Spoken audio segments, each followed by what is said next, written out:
This is not a love story, not the kind you want to believe in. This is a story about choices and the kind of silence that ruins everything it touches. My name is Evelyn. I was a wife, a mother.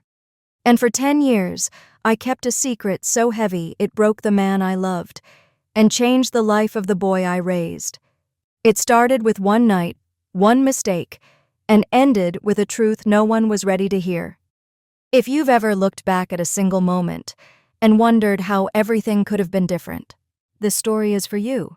Take a breath, press play, and listen carefully, because sometimes the biggest betrayals don't come from strangers. They come from the people who said they'd never hurt you. I wanted to scream, but there was no one to scream at but myself. And that's the cruelest kind of anger, the kind that turns inward, twisting like a blade. I got up from the chair, legs stiff from sitting too long.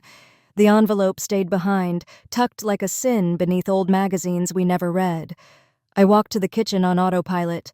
The coffee machine blinked, empty, cold, like me. I didn't bother making any. There was no point in pretending this was an ordinary morning anymore. The fridge buzzed softly.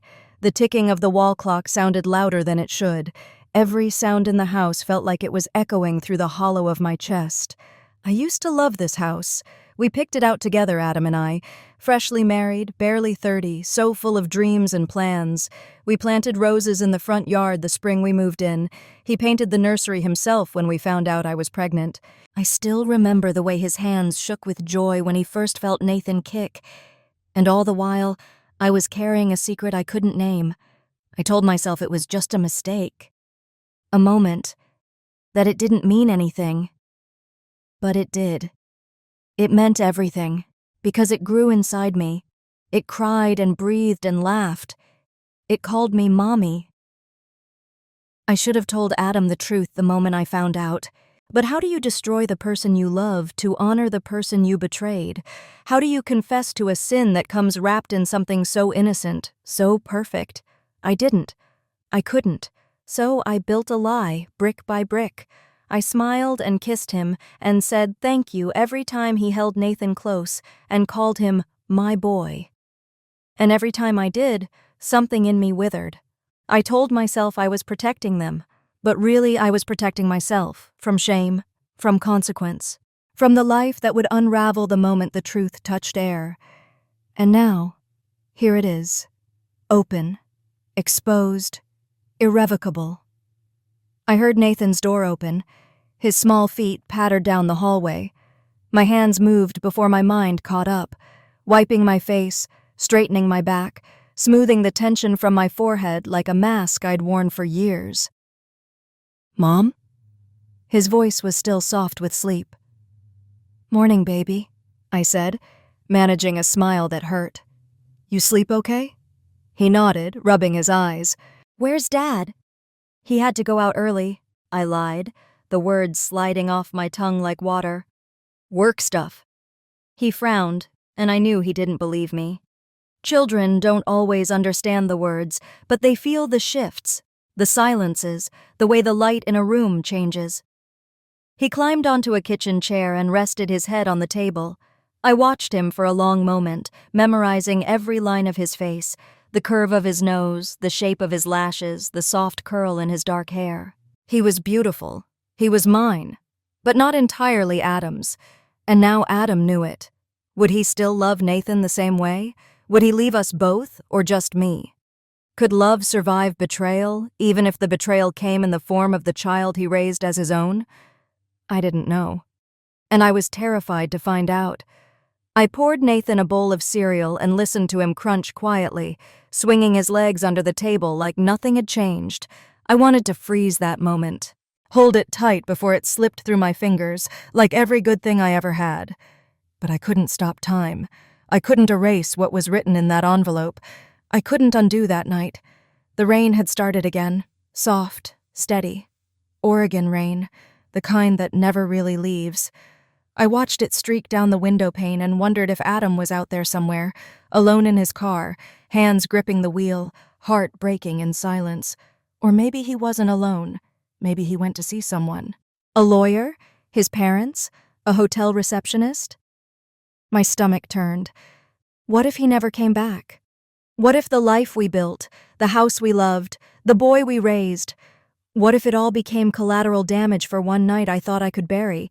I thought I had more time to keep the lie going, more time to prepare for the fallout.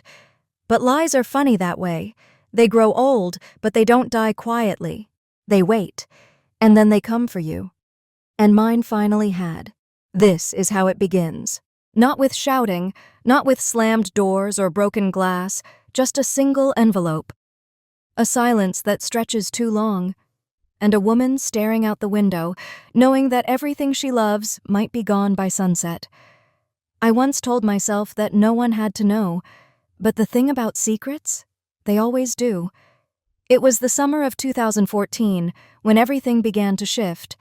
Quietly at first, like the tremble of earth before a fault line gives way. Back then, life was still soft around the edges. We had been married for 4 years. I was 28. Adam was 32. We lived in a quiet suburb outside Portland, in a cul-de-sac with trimmed hedges and matching mailboxes. The kind of place where you know your neighbors by name and everyone waves from their porches like they mean it. From the outside, our life looked perfect. In some ways, maybe it was. Adam had just been promoted at the engineering firm he'd poured his 20s into. I had taken a break from teaching, just for the summer, I told myself. We wanted to travel more, maybe start trying for a baby in the fall. We had plans, real ones. But something was missing. Or maybe it had always been missing, and I was just now starting to feel the emptiness of it. Adam loved me in a steady, reliable way. The kind of love that builds shelves and remembers to change the air filters. He kissed my forehead every morning and brought me soup when I was sick. But he was never really there. His work consumed him. Late nights, business trips, the glowing buzz of his phone even during dinner. I didn't resent him, not exactly. But sometimes I felt like I was married to a calendar. And loneliness is a quiet predator. It doesn't scream. It whispers. That was the summer James came back into town. James had always been a part of my life, like a background song that never quite fades. We met in college. He was studying photography. I was reading too much Sylvia Plath and trying to become someone I wasn't. He was bold where I was cautious, reckless where I was measured. We balanced each other. Or maybe we just collided in a way that felt like balance. We were never lovers. Not then. But the tension was always there, like static in the air. We flirted with it once or twice, teetered close to the edge, but lines were drawn, and we never crossed them. Until the summer, Adam left me alone for 6 weeks on a long-term build in Bend, and James, like some ghost from a forgotten chapter, showed up at my door with a camera bag slung over his shoulder, and that smirk I hated myself for still remembering. "I was in the area," he said, grinning. "Figured I'd come say hi." I should have told him to go. I should have closed the door. But I didn't. Instead, I invited him in. We sat in the kitchen drinking iced tea that tasted like old memories. He hadn't changed much. Still wore boots in the summer. Still quoted Kerouac like it was gospel. Still looked at me like he was trying to solve a puzzle no one else saw. We talked for hours, and then, for some reason I still can't explain, I asked him to stay. "Just for a few nights," I said. I didn't want to be alone. The house felt too big without Adam, and I hated the way it echoed when I walked through it. James hesitated, then shrugged in that way of his that always said, "Why not?" He slept in the guest room, at first. During the days, we cooked together. I showed him the community garden I helped run down the street. He took portraits of kids playing near the fountain in town square, brought me photos printed on matte paper, and said, "You always liked faces better than landscapes." We laughed a lot. Too much, maybe. And at night, we drank wine on the back porch while the air hummed with cicadas. He told me about the places he'd seen: India, Morocco, Iceland. He painted the world in words, and I soaked it up like a woman starved for color. I didn't realize it then, or maybe I did and just refused to admit it, but something in me was waking up. Something reckless. Something selfish. He looked at me differently. Not like Adam, with affection and routine. James looked at me like I was a story he hadn't finished reading. One night, I asked him why he'd never settled down. He smiled, eyes flicking toward the stars. Because I've never been in the right place at the right time. And I, like a fool, whispered, maybe now you are. The silence that followed was sharp, heavy, charged. He didn't say anything, just looked at me, for a long time. I went inside first that night, heart thudding like a warning, but the next night I didn't. The next night is the one I can't erase, but that's not this part of the story. Not yet. That week, Adam called me every evening like clockwork. We talked about bills, about a leaking pipe under the sink, about how he missed my voice. I lied through my teeth, told him everything was fine, told him I missed him too. I hated myself for how easily the lies came, but it was more than just James. It was everything, the life I thought I wanted, the loneliness I hadn't admitted, the slow ache of living half awake for years. And James? He was wildfire. He didn't belong in houses with white picket fences. He wasn't someone you built a future with. But in that moment, he made me feel alive in a way I hadn't in years, and I wanted that. God help me, I wanted it more than I wanted to be good, more than I wanted to be faithful. James never made a move. He never crossed the line first. I did. I was the one who lit the match, and I'd spend the next decade living in the ashes. The storm came without warning. One minute, the sky was stretched wide in a soft orange hue, the kind of twilight that makes you forget anything bad could ever happen. The next, clouds rolled in like a slow curse, and rain began falling in sharp, hurried drops. James and I were sitting in the living room, lights low, music humming from my old speakers, Fleetwood Mac of all things, and the scent of rosemary and lemon still clinging to the air after dinner. We'd made pasta from scratch, flour still dusting the countertop. His laugh had stayed with me all evening, tucked just behind my ribs. When the lights flickered once, then went out completely, I felt something shift. Not fear, not quite, but an alertness in the body, like prey sensing a hunter in the dark. "Oh no," I murmured, setting down my wine glass. He stood, stretched, walked to the window. "Whole block's out." Thunder cracked in the distance, and then silence. Darkness. Just the two of us, and the quiet pull of something we weren't yet admitting. I lit 3 candles from the kitchen drawer. The small flames danced, casting gold shadows on the walls.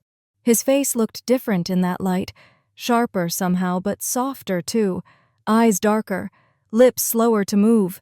He sat back down on the couch, one leg tucked under him, holding his glass like it weighed more than it should. "You okay?" he asked. I nodded, but my throat was dry. I could feel my pulse in strange places, behind my knees, in the hollow of my neck. We talked, softly, like the world had narrowed down to just this room and this moment. He told me about a photo shoot he'd done in Prague. I told him about the time I almost moved to Seattle just for the rain. We laughed, and then the silences came. Longer ones. He didn't fill them. Neither did I. At some point, I got up to change the record. My fingers trembled slightly as I pulled the sleeve from the shelf. Billie Holiday. Of course it was. Her voice crackled into the room like smoke. "You go to my head and you linger like a haunting refrain." I turned around and he was watching me. Not staring. Watching. There's a difference. Staring is what men do when they want. Watching is what they do when they're already lost. I sat back down, a little closer than I had before. The thunder rolled again, this time softer, the kind of sound that doesn't startle you anymore. It just settles in. "You ever think about it?" I asked, not knowing where the words were coming from. "Think about what?" "Us." A pause, long enough to feel like a breath held underwater. "All the time," he said. My chest tightened. I wanted him to lie. I wanted him to tell me this was just a game, a coincidence, a passing look. But he didn't. He leaned forward, elbows on knees, looking at the candlelight flickering between us. "I always thought it would be you," he said, so quietly it felt like the room itself had to lean in to hear. "But it wasn't." I whispered. No, it wasn't. Silence again. Long, loud in its restraint. I'm married, I said. I know. I love him. I know that too. But I'm here. I know. The next moment wasn't planned. It wasn't orchestrated or cinematic. There were no sudden violins or dramatic confessions. It was something else entirely. Quieter, sadder, more honest. I reached out and touched his hand. That was all. But it was everything. Because I knew what would come next, even before it did. He didn't pull away. He didn't move forward either. He waited. For me. Always for me. I shifted closer, knees touching. My thumb brushed the inside of his wrist. I could feel his pulse there, racing. I looked at him, really looked, and saw it all at once. The danger, the longing, the familiarity of a man I had never kissed but somehow already missed. When I leaned in, it wasn't passion that moved me. It was grief. Grief for the woman I was supposed to be, for the life I thought I was living. For the man upstairs in hotel sheets who thought of me as home. Our lips met slowly. No urgency, no desperation, just a quiet unraveling. The first kiss was a tremble, the second, a confession. By the time he pulled me onto his lap, the storm outside had softened to a hush, but inside, I was coming undone. Every part of me had been locked up in routine and responsibility for so long, I'd forgotten what it was like to feel wanted. Not out of habit, not out of vows, but because someone couldn't look away. Clothes slipped away like loose pages. He kissed my shoulder like it was a secret, touched me like he was reading something sacred. There was no violence in it, no frenzy, just something deeper, something terrifying, because this wasn't just sex, it was surrender. And when it was over, I cried. Not loudly, not dramatically, just a few silent tears while he held me, breathing against my hair like he too had crossed some line he'd never return from. I'm sorry, I whispered, again and again, like it might cleanse me. He didn't say anything. He just pressed his lips to my forehead and closed his eyes. We slept in the living room, curled like two fallen stars. By morning, he was gone. No note, no goodbye. Just a half-empty wine glass on the coffee table and the faint scent of him in the blanket I wrapped around myself. I stood in the kitchen, barefoot, staring at the mess of flour still on the counter, and felt the weight of it all settle in my bones. I had ruined everything, and no one even knew yet. But the worst part? The part I still can't say out loud? In that one night, I felt more seen than I had in 4 years of marriage. And that truth is the one that damns me the most. The weeks that followed were thick with silence. James didn't call. I didn't reach out. Whatever we were in or weren't ended the moment he walked out that door. Maybe he thought he was doing me a kindness. Maybe he just couldn't face what we'd done. Or maybe it was easier for both of us to pretend it hadn't happened at all. I buried it, buried him, and buried the night we'd become something we were never meant to be. Adam came back 2 days later, fresh from his trip, tired but smiling. He brought me a mug with Mont Hood painted on the side and kissed my cheek like I was still his, and I let him.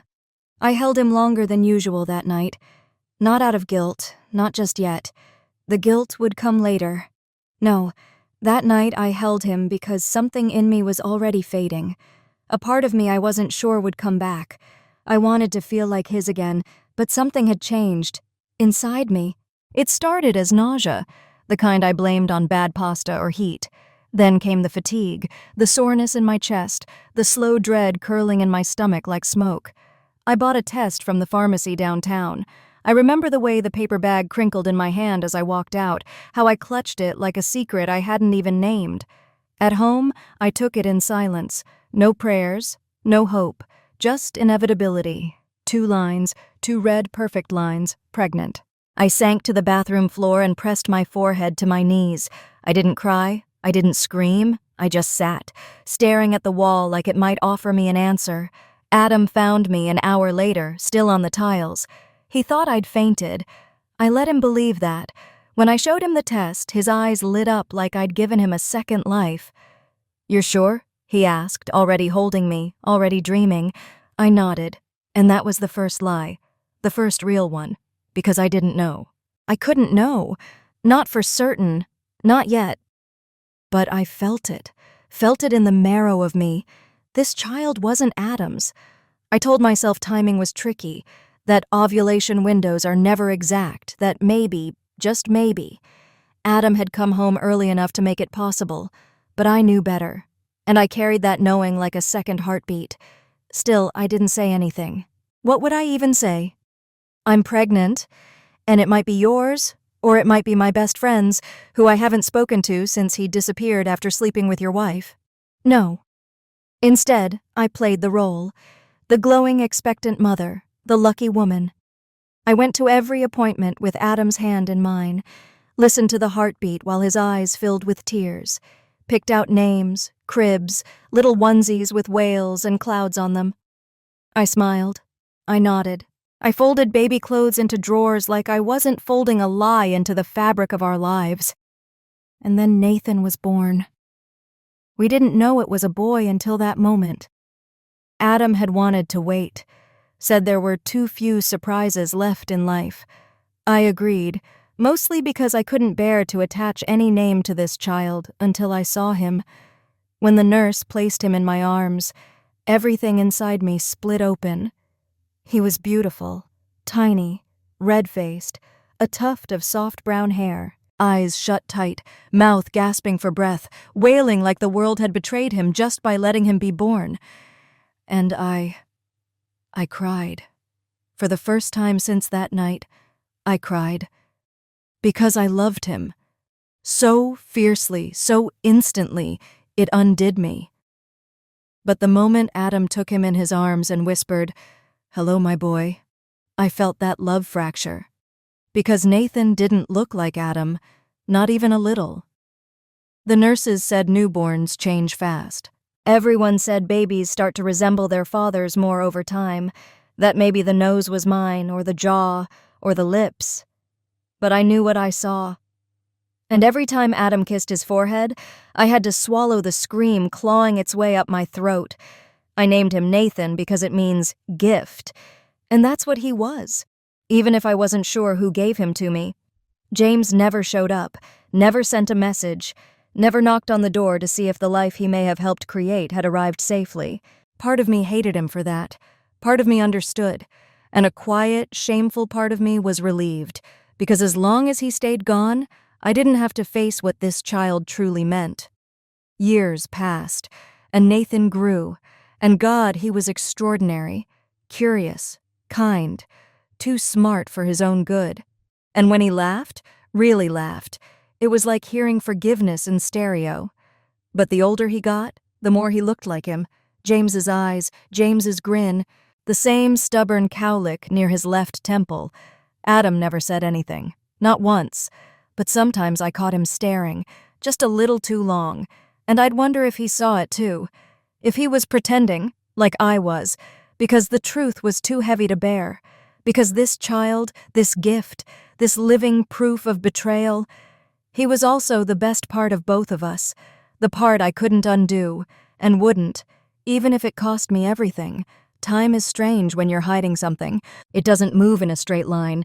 It loops, it tightens, it bends around moments you wish you could forget. 10 years. That's how long I kept the truth buried. Long enough for Nathan to learn to walk, then run, then question the world with a mind that never stopped turning. Long enough for Adam to build a treehouse in the backyard and teach him how to tie a fishing knot on summer weekends. Long enough for me to convince myself that maybe, just maybe, what I had done was small in the face of what we had built since. But it was never small. It lived in everything. In the way I flinched when Adam said, "He's got your eyes," because they weren't mine. In the way I avoided mirrors, because every time I looked, I saw the woman who lied. In the way I stopped answering the phone whenever an unknown number called, not because I thought James would reach out, but because a part of me was terrified he would. He never did.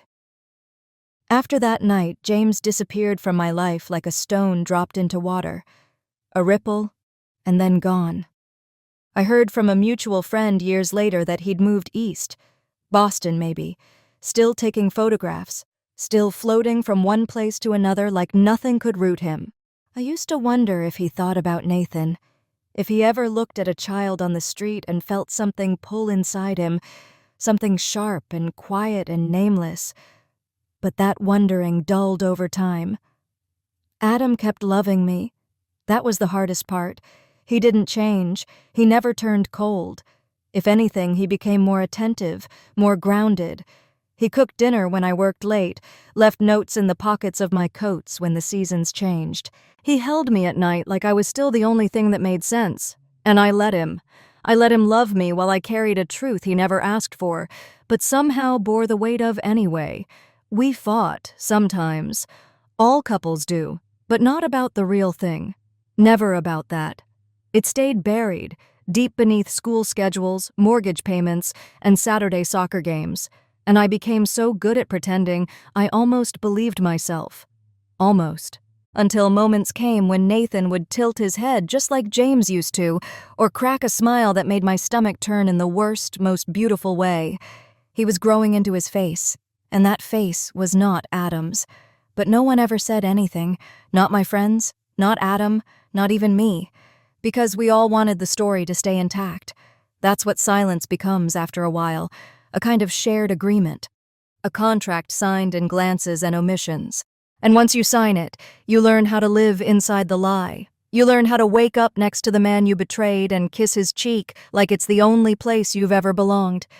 You learn how to smile in family photos where 3 people look so happy that even you forget, for a moment, what's missing. You learn how to survive your own choices, but you don't get to forget them. Not really. The dreams started a few years ago, not often. Just enough to remind me that my mind still kept score. In the dreams, I was always in the same room, dimly lit, warm, familiar, and James would be there, sitting by the window, staring out at something I couldn't see. Nathan would be beside him, maybe 8, maybe 9, never older. They never looked at me. They just sat together, 2 shadows outlined by light. I would wake up drenched in sweat, chest tight, throat full of words I never got to say. Sometimes I'd reach for Adam in the dark, just to remind myself I was still here, still his, still in the life I chose to build instead of the one I accidentally created. He'd stir, mumble something soft, then pull me closer. He never knew. Or maybe he did. Maybe men like Adam, kind, decent, quiet, no more than they ever say. Maybe he saw it in Nathan's face. Maybe he counted back the months in his head and came up short. Maybe he looked at me some nights while I slept and wondered what I was dreaming about. But he never asked, and I never offered. That was the unspoken deal. If he could pretend, then so could I. And together we could keep pretending that love, real love, could survive anything. Even this. But love, as I've learned, is not always stronger than silence. Sometimes, silence is the wound, the real betrayal. Not the act, but the refusal to speak it. And silence has a way of catching up to you, especially when the person you're lying to is the one who's loved you the most. I don't know when Adam started to doubt. Maybe it wasn't even a single moment. Maybe it was a slow drip, the kind that wears through stone not with force, but with persistence. A series of details, too subtle to see on their own, that eventually begin to hum in your bones like a warning. He didn't say anything at first, not when Nathan asked about eye color in science class, and Adam gave a hesitant laugh, brushing it off. Not when the school photos started coming back, year after year, with a face that looked more like a memory than a legacy. Not even when he found that photo, the one I'd forgotten about, in the garage. It was tucked in an old college scrapbook, behind a sticky note with faded ink. Me and James, our arms around each other. That dumb Polaroid grin on my face, the way James always tilted his chin slightly when he smiled, the same way Nathan does when he's embarrassed. Adam didn't ask about it, but he started asking about other things. When's the last time you talked to James? Did he ever come to visit while I was away back then? Do you still keep in touch? I answered carefully, calmly. I'd had years to rehearse the tone of honesty without truth. "I haven't spoken to him in forever," I said. "He moved away. We lost touch. He was never anything more than a friend." Each sentence felt like another brick in the wall I was building between us. He didn't push. Not then. But something changed in him after that. A quiet pullback. A pause before reaching for my hand. A new kind of stillness in his voice when he said goodnight. He stopped humming in the mornings. That's when I knew. He was thinking. Piecing things together in that quiet, methodical way of his. Adam never did anything impulsively. He lived by logic, by sequence. So when the doubt finally sank its teeth in, I knew it wouldn't leave until it had been answered. I found the test kit in the bottom drawer of his desk a week later, DNA paternity test. I stood there, staring at it, my pulse pounding in my throat. He hadn't hidden it well. Maybe he wanted me to find it. Maybe that was his way of saying, "I'm asking," even if I can't say it out loud. I should have said something then. I should have come clean. But instead, I closed the drawer. And I waited. 4 days later, the silence cracked. It wasn't a scream. It wasn't a confrontation. It was a sentence, quiet, almost kind, that shattered everything. "I sent it in," he said one night, while Nathan was brushing his teeth upstairs. My breath caught. "What?" "I took a sample, from me and from Nathan. I sent it in." I couldn't speak. "I needed to know," he said. "I think I've known for a long time, but I needed proof." I didn't try to deny it, not because I was brave, but because I was tired. Tired of holding up the world I'd built on trembling hands. He didn't ask who. He didn't raise his voice. He just looked at me with this deep, quiet sorrow, the kind that doesn't come from anger, but from understanding, from realization. "I never wanted to believe it," he said. "But sometimes, love makes you blind, or maybe it makes you see and pretend you don't." A week later, the results came in the mail. He didn't open it in front of me. He didn't need to. He just walked into the kitchen, dropped the envelope on the table like it weighed more than it should, and said, "It's confirmed." Then he left. No suitcase, no slamming door. Just absence. A man stepping out of a room and taking a decade of love with him. I didn't cry right away. I didn't chase him. I sat at that table for hours, staring at the envelope he'd already opened. The truth was no longer a secret. It was fact, typed in black ink, cold and clinical. Paternity exclusion. Adam Walters is not the biological father. 10 words that ended a marriage. 10 words that rewrote my son's life. I went upstairs that night and sat on the edge of Nathan's bed. He was asleep, soft breath rising and falling, unaware that his world had shifted beneath him. I brushed his hair back, kissed his forehead. He looked like James. He was James. But he'd always called Adam Dad. And now I had no idea what would come next. That night, I lay awake and listened to the silence Adam left behind. It was heavier than any scream could have been, because it meant the story I'd told, the life I'd curated, the family I'd promised. None of it had been strong enough to survive the truth, and I wasn't sure if anything ever would be again. He came back 3 days later. Not to stay, that much was clear from the way he stood in the doorway. Not quite inside, not quite out, like a man unsure whether he was entering a home or a crime scene. Nathan was at school. Thank God. I'd barely eaten. I was still in the same sweater I'd worn the day he left. The house felt different, smaller somehow, like everything had started shrinking without him in it. Adam looked older, not tired, just done, like the part of him that used to keep hoping had finally gone quiet. He didn't sit down, neither did I.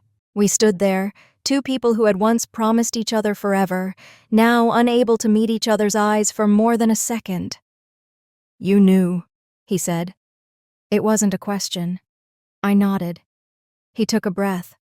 "How long?" "Since the beginning." He closed his eyes like the words physically struck him. "And you didn't tell me?" "No." "Why?" His voice cracked. Why the hell wouldn't you tell me? I didn't answer right away, because the real answer was too ugly. Because love and shame don't live far from each other, and in me, they'd been sharing a room for 10 years. I was afraid, I finally said. I thought I would lose you. You lost me the second you decided I didn't deserve the truth. The words were sharp, but they didn't come from anger. Not anymore. It was something worse. Disappointment. That quiet kind that settles deep into your bones, where no apology can reach. I didn't know how, I whispered. Yes, you did, he said. You just didn't want to. He looked around the living room. At the couch where we used to fall asleep watching movies, the rug Nathan learned to crawl on, the dent in the wall where a picture frame once fell during an argument we both swore wasn't about anything that mattered. This house, he said, almost to himself, was built on a lie. No, I said, louder than I meant to. It was built on love. I loved you. I still love you. He laughed, bitter and tired. You loved me? He said. No, Evelyn. You loved the version of me that didn't know. You loved being forgiven for something I didn't even realize I was forgiving. I wanted to reach for him, to fall to my knees, to beg. But he wouldn't have taken my hands if I did. I raised that boy like he was my own, he said, softer now, and I don't regret a second of that. I'd do it all again. But you took something from me. You made me a father without giving me the choice to be one.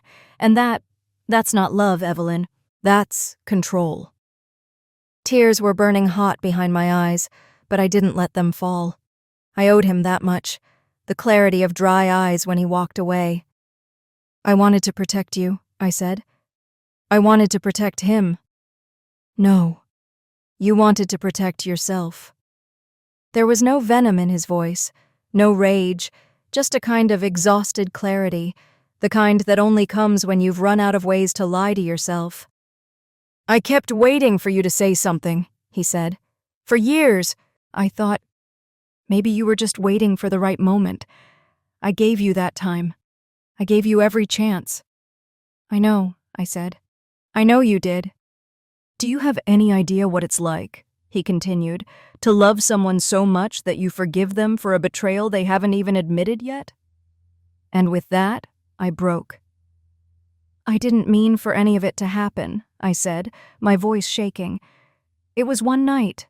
A mistake. It never should have happened. But it did, he said, and you let me build a life on top of it. He moved toward the door then, but paused. What are you going to tell Nathan? He asked. The question split me in half. I don't know, I whispered. He nodded. Figure it out. He deserves better than what we gave him. Then, after a moment, and so did I. And just like that, he walked out of our life. There was no suitcase, no goodbye kiss, no parting words, just the sound of a door closing, and a woman left behind in a house that no longer felt like home. I hadn't seen James in 10 years, not since that night, the storm, the wine, the silence that followed. He disappeared the next morning like a shadow at sunrise. No note, no call, no questions. And for a long time I convinced myself that was mercy. I told myself it was better that way. Cleaner. That if he had stayed, if he had tried, I would have had to make a choice. And I wasn't brave enough for that. But now, everything was already broken. Adam was gone. Nathan's world was shifting beneath him, and I knew, somehow, without him saying it, that he knew something was wrong. Maybe not the whole truth, but enough to sense it in the way I couldn't meet his eyes when he asked about his father, his real father. So I found James. It wasn't hard. A quick online search, and there he was. A small photography studio in downtown Boston, his name still bold on the website header, like it had been back when we were students, and he swore he'd never sell out. The photos were still good, better even, clearer, lonelier. I booked a flight without telling anyone, left Nathan with my sister for the weekend, packed light, didn't sleep the night before. When I walked into the studio, he didn't see me at first. He was at the far end of the room, adjusting the lighting on a still life setup. Same stance, same posture, same way of biting his lower lip when he was concentrating. The years had added some silver to his hair, deepened the lines around his eyes, but he was still him, still James. He looked up and froze. For a moment, neither of us said anything. The silence between us, aged, heavy, did all the speaking. Finally, he said, "Evelyn." I hadn't realized how much I needed to hear my name in his voice until he said it. "Hi," I said softly. My throat was dry. He put the camera down slowly, walked toward me like I might vanish if he moved too fast. "I didn't think I'd ever see you again," he said. "I didn't think I'd ever come." A pause, then, "Why are you here?" I reached into my purse and pulled out a photo, a school picture of Nathan from last fall. I handed it to him without a word. He took it, and when he looked down, his breath caught. There was no mistaking it. The hair, the smile, the eyes. "My God," he whispered. He looks like me." "He is you," I said. My voice broke, but I kept speaking. "His name is Nathan. He's 10. He's smart, funny. He loves puzzles and hates ketchup. He's been calling another man Dad his whole life. But Adam found out." James looked up at me, stunned. "You never told him?" I couldn't. And then I didn't. And then it was too late. He sat down heavily on the stool behind him, still staring at the photo. "I always wondered," he said quietly. "Not right away, but after a year or two, I started thinking about that night. About you. I thought maybe—" He shook his head. "I didn't think I had the right to ask." "You didn't," I said. "But you do now." We sat in silence for a long time. I watched him study Nathan's face like it was some kind of divine equation. "I never wanted to disappear," he said eventually. "I left because I didn't trust myself to stay away from you." "You never came back," I said, and it wasn't an accusation. It was just a truth. "Not even when you thought there might have been a child." He looked at me then, eyes dark and sad. "Because if I came back and found out he was mine, I'd never be able to walk away again." I nodded. "Well, now you know." He stood and walked to the window. The light caught the gray in his beard, the small tremor in his hand as he gripped the sill. "Does he know?" "Not yet," I said. "I don't know how to tell him. I don't know if you want to be told." "I don't know either," he admitted. "But I want to see him." I didn't say yes. I didn't say no. Because the truth is, I didn't come for a decision. I came for a reckoning. For the conversation we'd buried beneath silence and lust and fear. For the weight we both carried, heavier in the years we tried to pretend it wasn't real. "I don't want to hurt him," I said. "Neither do I," James replied. He walked back toward me, slower this time. No heat, no tension, just gravity. "Do you hate me?" he asked. "No," I said, "but sometimes I hate the part of me that still misses you." He nodded. "Me too." We stood there, in the middle of that studio, surrounded by photographs of strangers, and finally looked at each other like two people who could no longer run from what they created. A child, a silence, a life cut in half, and maybe, just maybe, the start of something new, if we could find the courage to name it. The hardest part wasn't telling Adam. It wasn't watching him walk away without looking back, or hearing the quiet click of the front door closing behind him like a final sentence. No, the hardest part was this: telling Nathan. I put it off. For days. I told myself I needed the right words, the right moment, the right setting. But there are no right words to explain to a 10-year-old boy that the man he calls Dad isn't the one who made him. And there is no moment quiet enough to hold what that truth can break. In the end, it was Nathan who forced the moment. He found the envelope. I hadn't hidden it well. I wasn't thinking clearly after Adam left. It was still on the kitchen table, tucked beneath a grocery list I never finished writing. I walked into the room and found him standing there, holding it, his face pale, eyes too wide. "Mom," he said, "what is this?" I froze. The blood left my face before I could speak. I looked at him, this boy I'd held, fed, sung to sleep, and realized the one thing I'd never prepared for was his eyes on me like this, like I was someone he didn't know. I reached for the envelope. "Nathan, is it true?" he asked, his voice cracking.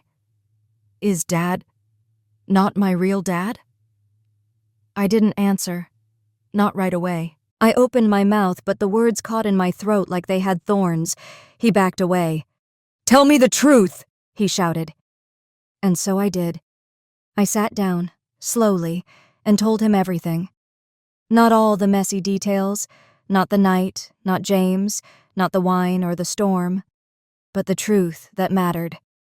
I told him that a long time ago I made a mistake, that I loved him more than anything I've ever known, that his father, the one who raised him, bathed him, taught him to ride a bike, loved him too, that love was real no matter what the paper said, and I told him about James, not much, just that he was a man from my past, that I hadn't seen him in years, that he may be Nathan's biological father. He didn't cry, he didn't scream, he just sat there, still as stone, eyes filling but never spilling. And then he asked, "Did Dad leave because of me?" That question shattered me. "No," I said. I crawled to where he was sitting, kneeled beside him. "No, baby. He left because of me, because I lied. You didn't do anything wrong. You are the best thing in this entire world." "But I'm not his," he whispered. "Not really." "You are," I said. "You were his from the moment he held you. He chose you, Nathan, every day, even when he didn't know the truth. That was his love, and that kind of love, it doesn't go away just because of blood." He looked at me then, and I saw something shift in him, something too old for his years. "You should have told me sooner." "I know," I said. "I was afraid." He didn't say anything after that. He just stood up, walked to his room, and closed the door. No slamming. Just distance. Later that night, I stood outside his room, listening to the muffled sound of a child trying not to cry. I didn't knock. I didn't go in. Because some kinds of silence aren't meant to be broken. They're meant to be sat with, held, carried. The next morning, he wouldn't look at me. He got dressed, packed his school bag, and walked to the car without a word. I drove him in silence. At drop-off, he paused, hand on the door handle. "Is he going to want to meet me?" he asked. I knew who he meant. "I think so," I said. He nodded once, then stepped out. That night, I called James. "I told him," I said, "he wants time, but one day he might want to see you." There was a long pause. "I'll wait," James said, "as long as it takes." And I believed him. But belief doesn't patch the broken parts. It doesn't undo what's been said or left unsaid. It doesn't rebuild what a decade of silence destroyed. Adam didn't return. Nathan still called him Dad, but less often. James sent a letter a week later, no return address, written in careful, slanted handwriting. I gave it to Nathan. He read it once, then folded it and placed it in a drawer. He never said what it said. I never asked, because some stories are theirs now, not mine. And that's the bitter end of it. The lie I told to protect everything I loved ended up being the thing that cost me all of it. Not in a flash, not in fire, but in silence. In the space between "I love you" and "why didn't you tell me?" And that silence now is all I have left. I used to think stories had clean endings, that after the storm, after the betrayal, after the fallout, there would be clarity, a lesson, maybe not a happy ending, but at least something that made the pain worthwhile. But now I know the truth. Some stories don't end with closure. They end with echo. It's been a year since Adam left. A year since Nathan stopped calling him Dad out loud, though sometimes I still catch him saying it in his sleep. A year since I stood in the ruins of the life I built and realized that the most dangerous lies aren't the ones we tell other people. They're the ones we tell ourselves, over and over, until we start to believe them. I told myself I did it out of love, that I was protecting my family, that the truth would do more harm than good. But love, I've learned, doesn't live in silence. It doesn't thrive in omission. It suffocates under the weight of things unsaid. And now, here I am, just a woman, a mother, a liar, a human being who made a choice, one night, one moment, and lived in the ripple of that choice for a decade. Some days I still wonder how different things might have been if I had told Adam the truth from the beginning, if I had called James the day I found out I was pregnant, if I had chosen honesty over fear. But the truth is, I didn't, and I have to live with that. What I did choose every single day was Nathan. I chose to love him with every breath I had. I chose to be his mother, not just in name, but in presence. I fed him, held him when he was sick, taught him how to read, picked him up when he scraped his knees, listened to his dreams, kissed his forehead every night, and prayed that the world would be kinder to him than I had been to myself. He is the only thing I did right in a world of wrong turns. And maybe that's the cruelest part of this story, that the greatest love of my life was born from my worst mistake. But he is not a mistake. He never was. He is the reason I get up in the morning, even now, even after everything. He's taller now, almost up to my shoulder. He's quieter than he used to be, more guarded. He asks bigger questions, grown-up questions. I try to answer honestly now, even when it hurts, especially when it hurts. Last week, he asked me if I was ever going to fall in love again. I told him I don't know, because part of me still feels like I don't deserve to, but another part, the part that survived all this, is starting to believe that maybe healing doesn't mean forgetting. Maybe it just means learning how to carry the weight without letting it crush you. James writes occasionally. Letters. Careful, gentle things. He never oversteps, never pushes, just leaves space. Nathan hasn't replied yet, but he reads them. And sometimes I see him reading the same letter twice. That gives me hope. As for Adam, I don't know where he is now. I heard from a friend that he moved to Seattle, took a new job. I imagine he's found peace, or at least something like it. He still sends birthday cards, still signs them A, never Dad. I can't blame him for that. He was the best man I ever knew. And I broke him, not with infidelity, but with silence. I've learned that silence is a decision, that withholding the truth is not the same as protecting someone. It's robbing them of their right to choose. Adam loved me with his whole heart, and I gave him half of mine. I can't change the past, but I can speak now. That's why I'm telling this story, not to be forgiven. I don't expect that, not to be understood. I know some of you won't. But maybe, just maybe, if someone else is standing at the edge of the same choice I once made, they'll hear this voice in the dark and take a step back. Maybe they'll choose to tell the truth, even if it costs them, especially if it does, because the truth does cost something. But the silence? It costs everything. And this is all that's left of me now. A mother's voice, a broken love, and the hope that what I've lost might teach someone else how not to lose what they still have. If you've made it to the end of this story, thank you. Not for judging, not for forgiving, but simply for listening. I don't know if I'll ever earn back what I lost. Maybe I don't deserve to. But I told the truth. Finally. And that has to count for something. This was never about redemption. It was about honesty, about motherhood, about what happens when love meets fear, and fear wins. I hope, in some quiet way, this story stays with you, because secrets can't stay buried forever, and the truth, even when it hurts, is always worth telling. Take care of your heart, and speak before it's too late.